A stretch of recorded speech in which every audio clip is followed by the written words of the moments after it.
Inspire is our success mantra and Sun is the right choice for you. నమస్తే, తెలుగు న్యూస్కి స్వాగతం. సుప్రీంకోర్టుకి CBI వెళ్ళిన తర్వాత శ్రీలక్ష్మి కేసులో మళ్ళీ విచారించాల్సిందే అని తెలంగాణ హైకోర్టు కూడా ఏకీభవించింది.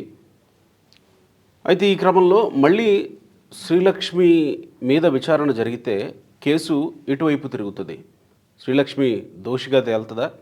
ఈ మధ్యనే దోషిగా తేల్చిన గాలి జనార్దన్ రెడ్డి జైలు శిక్ష అనుభవించారు. ప్రస్తుతం బెయిల్ మీద ఉన్నారు. ఆయన అప్పుడు అనుభవించారు, ఈ మధ్య కాలంలో కూడా అనుభవించారు. అదే హైకోర్టు క్లీన్ చిట్ ఇచ్చి మళ్ళీ అదే హైకోర్టు విచారణ చేయాలని సుప్రీంకోర్టు చెప్పిన తర్వాత చెప్పింది ఇప్పుడు తెలంగాణ హైకోర్టు. మరి ఈ కోర్టులో ఇలా ముందుకు కొనసాగితే శ్రీలక్ష్మి పరిస్థితి ఏంటి?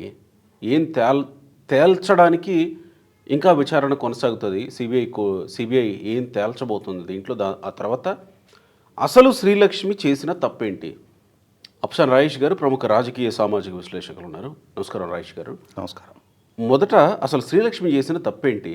క్లీన్ చిట్ ఎలా వచ్చింది ఆమెకి అసలు? ఇప్పుడు వాస్తవంగా ఓబులాపురం మైన్స్ అంటే గాలి జనార్దన్ రెడ్డికి ఓబులాపురం మైన్స్ కట్టబెట్టే సందర్భంలో ఆయన కడప జిల్లాలో ఏర్పాటు సంకల్పించిన బ్రాహ్మణి స్టీల్స్ కంపెనీ కోసం క్యాప్టివ్ మైన్స్ కేటాయింపు చేశారు. అయితే ఇక్కడ జరిగింది ఏంటి అంటే, ఆ మైన్స్లో ఉత్పత్తి అయిన ఐరన్ ఓర్ని ఈ పర్టికులర్ కంపెనీలో వినియోగించి ఆ పరిశ్రమ నిర్వహణకి ఆ ఓర్ ఉపయోగించుకోవాలి అనేది. అంటే ఆయన కడప జిల్లాలో బ్రాహ్మణి స్టీల్స్ పేరిట ఒక స్టీల్ కంపెనీ పెడుతున్నాడు. దానికి ముడి ఖనిజం కావాలి కాబట్టి ఈ మైన్స్ కేటాయించుతున్నామని చెప్పని కేటాయించారు. అయితే నోట్ ఫైల్ ఈమె దగ్గరకు వచ్చిన తర్వాత ఆ ఫైల్లో నుంచి క్యాప్టివ్ అనే పదాన్ని ఈమె తీసేసింది అనేది ఆరోపణ. దాన్ని అడ్డుపెట్టుకొని ఆయన ఆ ఐరన్ ఓర్ మొత్తాన్ని, అంటే ఈ పరిశ్రమ ఏర్పాటు ఇవన్నీ గాలికి పోయినాయి. అంటే పరిశ్రమ ఏర్పాటు చేసి అక్కడ ఉపాధి కల్పన వీటి ప్రస్తావన లేకుండానే ఐరన్ ఓర్ మొత్తాన్ని తుడిచిపెట్టేసి అమ్మేసుకున్నారు. అలా ఎలా అమ్ముకోగలిగారు అని చెప్పని సిబిఐ విచారణ చేసినప్పుడు గాలి జనార్దన్ రెడ్డి చెప్పింది ఏంటంటే, నాకు ప్రభుత్వం అనుమతి ఇచ్చింది, నేను తవ్వి అమ్మేసుకున్నా, నేనేం తప్పు చేశాను అన్నాడు. ప్రభుత్వం నీకు ఎక్కడ అనుమతి ఇచ్చింది? నీకు అనుమతి ఇచ్చింది పరిశ్రమ ఏర్పాటు చేయటం కోసం కదా అన్నప్పుడు, లేదు ఇదిగో ఫైల్ చూసుకోండి. అప్పుడు చూస్తే ఆమె వరకు ఫైల్ వచ్చినప్పుడు క్యాప్టివ్ అని ఉంది. ఆమె దగ్గర నుంచి ఫైల్ కిందకి వెళ్ళేటప్పటికి ఆ క్యాప్టివ్ అనే పదాన్ని తీసేసి ఉంది. అంటే ఒక అక్రమ మైనింగ్కి ఏమే వెసులుబాటు కల్పించినట్టు అయింది అని చెప్పని ఆరోపణతో అరెస్ట్ చేశారు ఆ రోజున. మరి క్లీన్ చిట్ ఎలా వచ్చింది ఆమెకి? అయితే ఆమె ఏం వర్షం చెప్పుద్ది? నేను క్యాప్టివ్ అనే పదాన్ని తీసేయడం ఏంటి, అసలు ఆ మైన్స్కి అనుమతి ఇచ్చింది నాకన్నా ముందు అక్కడ ఆ హోదాలో పనిచేసిన కృపానందం, నాటి మైనింగ్ మినిస్టర్గా ఉన్న సబితాయింద్రారెడ్డి, వాళ్ళిద్దరు హయాంలో అనుమతులు ఇచ్చారు. వాళ్ళు ఇచ్చిన అనుమతులు నా హయాంలో పర్యవేక్షించాను, నేను అమలు చేశాను, అంతవరకే. క్యాప్టివ్ మైన్స్ కేటాయింపు అనేది సుప్రీంకోర్టు తీర్పుకి వ్యతిరేకం కాబట్టి ఇక్కడ క్యాప్టివ్ అనే ప్రస్తావన ఉండటానికి వీల్లేదు. నేను గైడ్లైన్స్కి లోబడే పనిచేశా. నా ముందు అనుమతులు ఇచ్చిన వాళ్ళిద్దరిని నిర్దోషులు అని చెప్పని కేసు నుంచి వాళ్ళ డిశ్చార్జ్ పిటిషన్స్ అలౌ చేసి వాళ్ళని కేసు నుంచి తప్పించారు కాబట్టి అదే నాకు కూడా వర్తిస్తుంది. వాళ్ళు దోషులు కానప్పుడు నేను మాత్రం ఎలా దోషిని అని చెప్పని ఆమె కోర్టుని అప్రోచ్ అయింది. అయితే సిబిఐ ఈమె ప్రమేయాన్ని నిర్ధారించే సాక్ష్యాధారాలు మా దగ్గర ఉన్నాయి, ఈమె మైన్స్ యజమానులతో కుమ్ముక్కయ్యి వాళ్ళకి ప్రయోజనం కల్పించే విధంగానే ఈ నిర్ణయం తీసుకోవడం జరిగింది అని చెప్పని సిబిఐ వాదించింది. అయితే ఇక్కడ మీరు చెప్పినట్టుగానే ఈ కేసు పూర్వాపరాలన్నీ ఒకసారి మనం చూసుకుంటే దశాబ్దంన్నర కాలం గడిచింది. ఈ దశాబ్దంన్నరగా 15 సంవత్సరాలుగా ఈ రోసే గారు ముఖ్యమంత్రిగా పనిచేసిన రోజుల్లో, రాజశేఖర రెడ్డి గారు చనిపోయిన తర్వాత రోసే గారు ముఖ్యమంత్రిగా ఉన్న రోజుల్లో ఈ ఓబులాపురం మైనింగ్ అక్రమాల మీద సిబిఐ విచారణకు ఆదేశిస్తూ నాటి ప్రభుత్వం నిర్ణయం తీసుకుంది. అంటే 2006లో ఆమె బాధ్యతలు తీసుకుంది. అవును. మరి ఈ దశాబ్దన్నర కాలంలో కేసు పురోగతి ఏంటి? ఇవాళ మనం ఏం మాట్లాడుకుంటున్నాం? కేసులో ఎవరి మీద ఆరోపణలు చేయబడ్డాయి, ఎవరు విచారణకు అర్హులు కాదనే స్థాయి చర్చ ఇప్పటికి జరుగుతూ ఉంది. దాదాపుగా దశాబ్దన్నర కాలం గడిచిన తర్వాత మొన్న కేసులో తీర్పు వచ్చి అప్పటికి తెలంగాణ హైకోర్టు ద్వారా శ్రీలక్ష్మి గారు కేసు నుంచి డిశ్చార్జ్ అయిపోయారు. అవును కదా. ఆమె కేసులో అక్యూజ్ నెంబర్ 6గా ఉన్న ఆమె మీద ఛార్జెస్ విత్డ్రా అయ్యాయి కాబట్టి కోర్టు తీర్పు ద్వారా ఆ ముందున్న ఓబులాపురం కంపెనీతో కూడా కలుపుకొని 5గురి మీద శిక్ష ఖరారు చేస్తూ సిబిఐ కోర్టు తీర్పిచ్చింది. అయితే ఇక్కడ గమనించుకోవాల్సింది ఏంటి అంటే సిబిఐ కోర్టు ఇచ్చిన తీర్పే ప్రజలలో చాలా విస్తృతంగా చర్చనీయాంశమైంది. అరే ఇన్ని వేల కోట్ల రూపాయల అక్రమాలకు పాల్పడ్డాడు అని చెప్పని సిబిఐ ట్రంకుపెట్ల కొద్దీ సాక్ష్యాధారాలు సబ్మిట్ చేస్తే ఆయన ఇంట్లో బంగారపు సింహాసనాలు ఉన్నాయి అని చెప్పని రాష్ట్ర సరిహద్దులు కూడా మార్చేసి అక్రమాలకు పాల్పడ్డాడు, అక్రమ మైనింగ్కి పాల్పడ్డాడు, గుళ్ళను కూల్చేశాడు, వ్యవస్థలను బెదిరించాడు, పాదక్రాంతం చేసుకున్నాడు, వేల కోట్ల రూపాయలు సంపాదించాడని ఆరోపణలు వస్తే 7 సంవత్సరాల శిక్షేనా? అంటే ఒక చైన్ స్నాచింగ్కి పాల్పడ్డ స్థాయి శిక్షకు మాత్రమే అతను గురి చేయడం జరిగింది. ఏ విధంగా ఇది సమర్థనీయం అని చెప్పని ప్రజల్లో చర్చనీయాంశం నడుస్తూ ఉండగానే, చర్చనీయాంశం అవుతుండగానే తెలంగాణ హైకోర్టు సిబిఐ కోర్టు విధించిన 7 సంవత్సరాల శిక్షను కూడా సస్పెండ్ చేసింది. అంటే ఇవాళ శ్రీలక్ష్మి డిశ్చార్జ్ పిటిషన్ మీద సిబిఐ సుప్రీంకోర్టుకి వెళ్ళింది. సుప్రీంకోర్టు ఆదేశాలతో నిన్న తెలంగాణ హైకోర్టు విచారణ జరిపి లేదు సిబిఐ కోర్టులో నువ్వు విచారణ ఎదుర్కోవాల్సిందే, నువ్వు కేసు నుంచి డిశ్చార్జ్ కావడానికి వీల్లేదని చెప్పని తీర్పిచ్చారు. మరి ఆల్రెడీ అసలు కేసులో వేల కోట్ల రూపాయలు దోపిడీకి పాల్పడ్డారు అన్న ఆరోపణలు ఎదుర్కొని శిక్షకు గురైన వ్యక్తుల మీద తెలంగాణ హైకోర్టు వాళ్ళ శిక్షను సస్పెండ్ చేసినప్పుడు ఇప్పుడు శ్రీలక్ష్మి మీద సిబిఐ కోర్టులో విచారణ చేసి ఆమె ప్రమేయాన్ని రేపు మళ్ళీ సిబిఐ కోర్టు కూడా ఖరారు చేస్తూ ఆమెకు కూడా ఒక 5 ఏళ్ళు 6 ఏళ్ళు శిక్ష వేసింది అనుకుందాం. మరి ఈమె శిక్షను మాత్రం అదే కోర్టు సస్పెండ్ చేయదని చెప్పని గ్యారంటీ ఏముంది?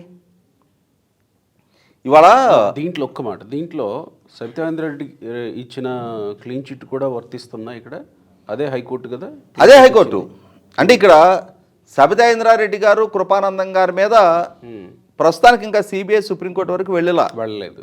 శ్రీలక్ష్మి గారి ప్రమేయం విషయంలో మాత్రం సుప్రీంకోర్టుకు వెళ్ళారు. సుప్రీంకోర్టు కూడా తిరిగి పునర్విచారణ చేయండి, ఎలా మీరు కేసు నుంచి ఆమెను డిశ్చార్జ్ చేస్తారు అని చెప్పని ఆదేశాలు ఇచ్చిన తర్వాత తెలంగాణ హైకోర్టు మరొకసారి విచారణ జరిపి లేదు సిబిఐ కోర్టులో విచారణ ఎదుర్కోవాల్సిందే, మీరు డిశ్చార్జ్ కావడానికి వీల్లేదు అని చెప్పని తన పరిధిలో తానిచ్చిన జడ్జిమెంట్ని కాంట్రడిక్ట్ చేస్తూ మళ్ళీ తిరిగి నిన్న ఇంకొక జడ్జిమెంట్ ఇవ్వడం జరిగింది.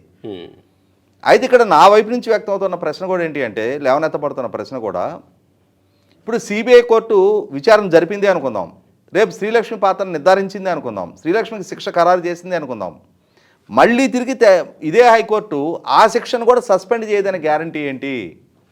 ఇవాళ కళ్ళ ముందు కరిగిపోయిన కనీసం కొండలు కనిపిస్తూ ఉన్నాయి. తరలించబడ్డ లక్షలాది టన్నుల ఐరన్ ఓరు పోర్టుల నుంచి తరలించబడ్డ స్పష్టమైన సాక్ష్యాధారాలని సిబిఐ సేకరించి న్యాయస్థానాలకు సబ్మిట్ చేసింది. 3 సంవత్సరాల పైగా జైల్లో ఉండి బెయిల్ తీసుకొని వచ్చాడు గాలి జనార్దన్ రెడ్డి. మరి అతని ప్రమేయమే లేదు, అతను నిర్దోషి అయి ఉన్నప్పుడు అతనికి బెయిల్ ఇవ్వడానికి 3 సంవత్సరాల కాలం ఎందుకు పట్టింది? ఇవాళ ముఖ్యములకి 7 సంవత్సరాల శిక్ష అతనికి విధిస్తే ఆ శిక్షను సస్పెండ్ చేయడం ఏంటి? ఇక్కడ న్యాయస్థానాలు ఇచ్చిన తీర్పుని న్యాయస్థానాలకు దురుద్దేశాలు ఆపాదించకూడదు అన్న మాటన మనం ఒక ఎక్స్టెంట్ దాటి మనం చర్చ చేయలేం. కానీ ఇక్కడ ఒక సామాన్యుడిగా మన ముందు లేవనెత్తబడుతున్న ఈ ప్రశ్నలకు సమాధానం చెప్పాల్సింది, మన సందేహాలను నివృత్తి చేయాల్సిన బాధ్యత ఎవరిది?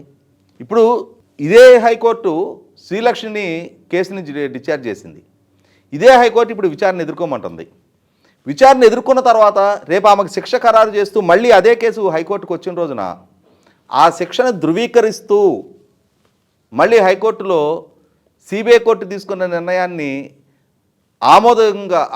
ఆమోదించుతారు అని చెప్పి నమ్మకం ఉందా? అదే పాయింట్. ఇప్పుడు గాలి జనార్దన్ రెడ్డి వాళ్ళకి ఇన్ని సంవత్సరాల తర్వాత సిబిఐ కోర్టు శిక్ష విధిస్తే హైకోర్టు సస్పెండ్ చేసింది కదా ఇవాళ. అంటే ఇక్కడ ఎంత పెద్ద దోపిడీకి పాల్పడ్డా, ఎంతటి ఆర్థిక వనరులు ఉంటే ఎంత పెద్ద ఆర్గనైజ్డ్ క్రైమ్ అయితే అంత కాలం పాటు కాలాతీతం చేయడానికి ఆస్కారం కలుగుతుంది అనేది ఈ మధ్య ఈ కేసులు చూస్తే మనకు అర్థమవుతూ ఉంది.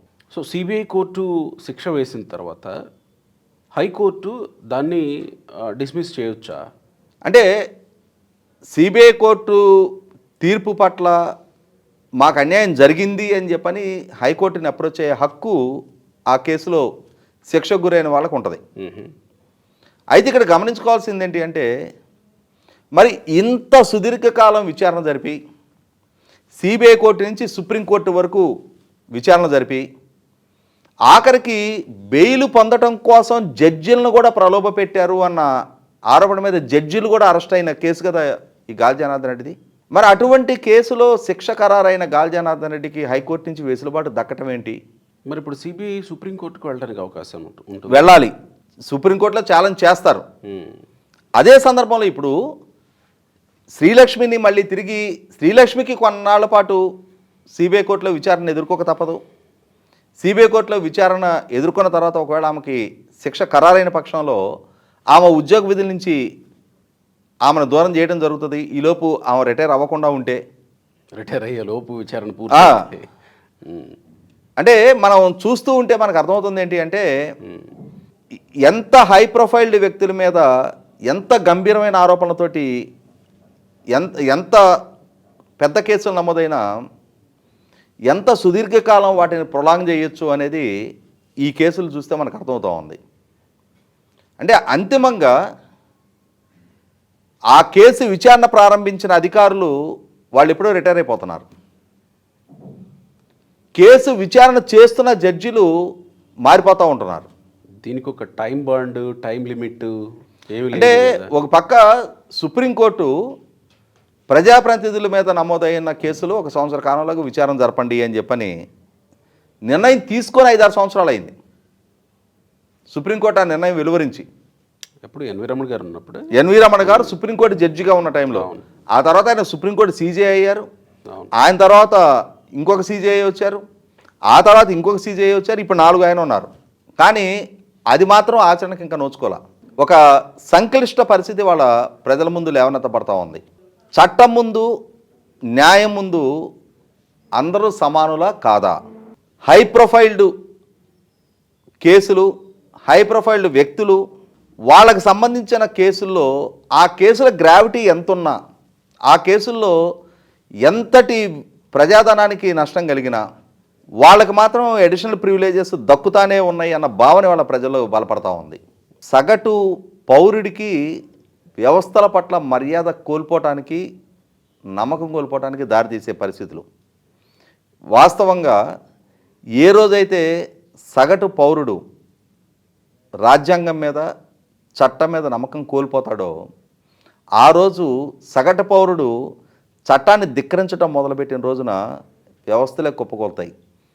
సగటు పౌరుడు చట్టాన్ని, వ్యవస్థల్ని గౌరవించినంత వరకే ఎవరి అధికారమైనా, ఎవరి హోదాలైనా నిలబడితే తప్ప, మీరు చేసే చట్టాలు ప్రజలు పాటించాలి కానీ మేం చేసిన చట్టాలు మేమే ఉల్లంఘిస్తాము అన్న రీతిలో కనుక ఇదే విధంగా ఈ వ్యవస్థల ఉల్లంఘన, విధ్వంసం కొనసాగిన పక్షంలో రేపటి రోజున వ్యవస్థలు కుప్పకొల్టానికి ఆస్కారం ఉంటుంది. Right, thank you.